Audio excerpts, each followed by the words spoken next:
Bonjour, dans ce nouveau tutoriel, c'est un tutoriel sur le logiciel CATIA V5.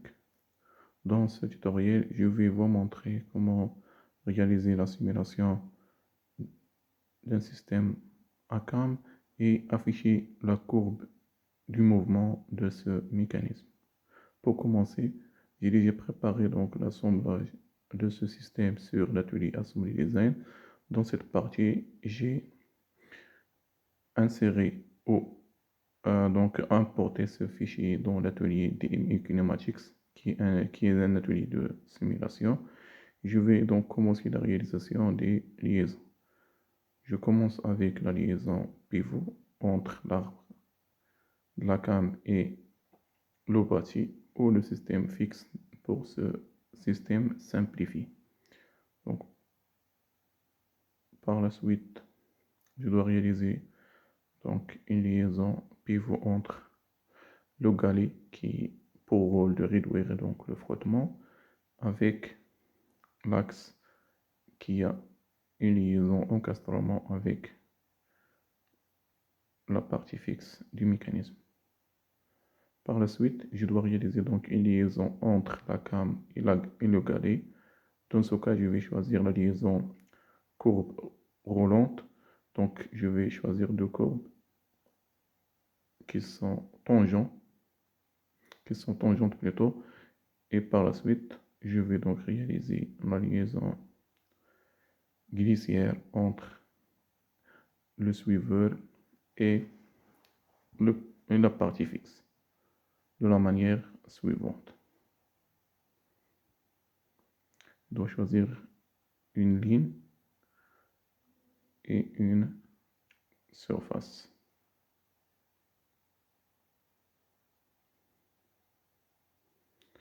Non, je dois choisir l'autre surface. Je dois donc supprimer cette liaison et le refaire. Je dois donc choisir la première ligne. Voilà cette ligne. Et une ligne de la surface interne. Voilà. Et par la suite la surface plane et l'autre surface du suiveur. Ok. Je dois afficher donc le composant. C'est bien, il y a un petit décalage, mais c'est pas grave.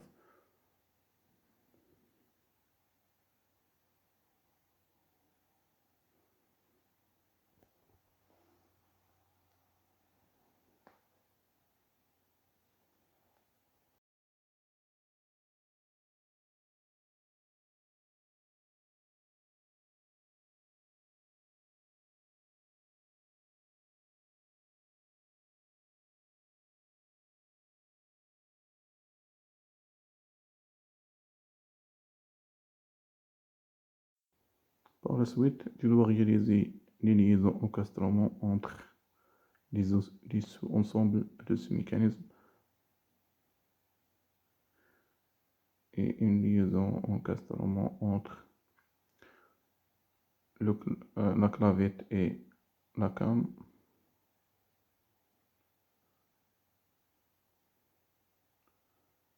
Donc, je dois donc consulter le degré de liberté. Je dois avoir seulement un degré de liberté. Donc, il y a une autre composant à fixer. Voilà, je pense que c'est la tige et l'axe. Voilà, c'est bien. Maintenant, nous avons un degré de liberté. Pour donc éliminer ce degré de liberté, on doit donner une commande à une liaison. Je vais choisir la liaison pivot de la cam. Je vais donner une commande.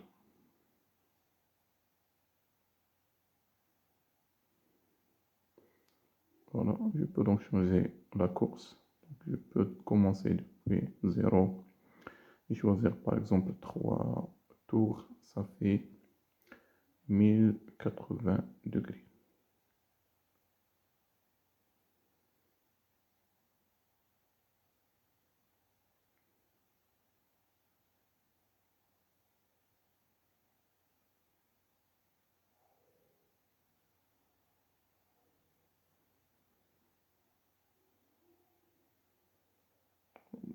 Voilà, donc je peux donc faire la simulation du mécanisme parce que j'ai 0 degré de liberté. Je peux donc réaliser ou lier cette commande avec une loi cinématique. Par exemple, j'ai réalisé donc une courbe. C'est un mouvement qui est donc une commande où le mouvement est constant.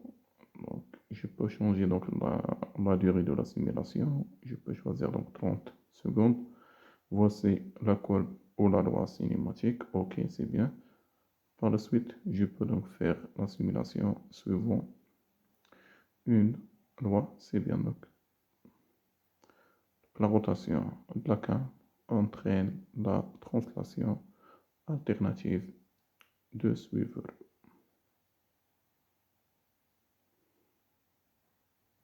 Après donc le changement des couleurs du composant, je vais vous montrer maintenant comment afficher la courbe du mouvement d'un point appartenant à un composant.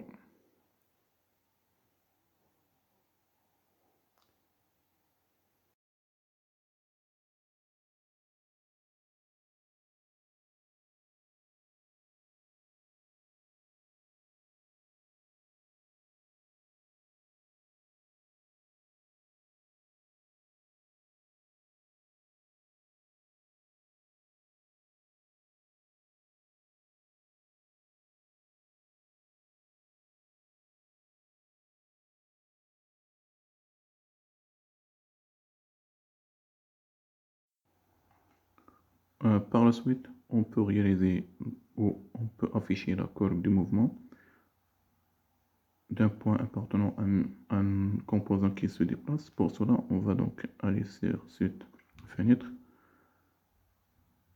et choisir donc le courbe, la pièce donc déjà a affiché sa courbe de mouvement et par la suite choisir donc les coordonnées et les abscisses de cet repère. Donc je dois choisir le temps et dans l'autre partie, je dois donc choisir la position. Par la suite, je dois réaliser donc la simulation du mouvement pour que le logiciel enregistre les points et à la fin de la simulation, je peux afficher la courbe en cliquant sur cette option ou ce bouton qui est graphique. Voilà donc la courbe de mouvement d'un point appartenant au suiveur.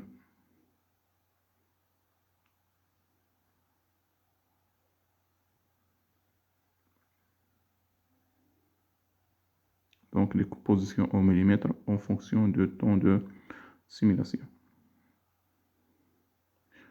J'espère que vous avez compris ce tutoriel. Si vous avez aimé ce travail, merci donc de s'abonner et de laisser un commentaire et de partager ce contenu avec vos collègues. Merci et à bientôt.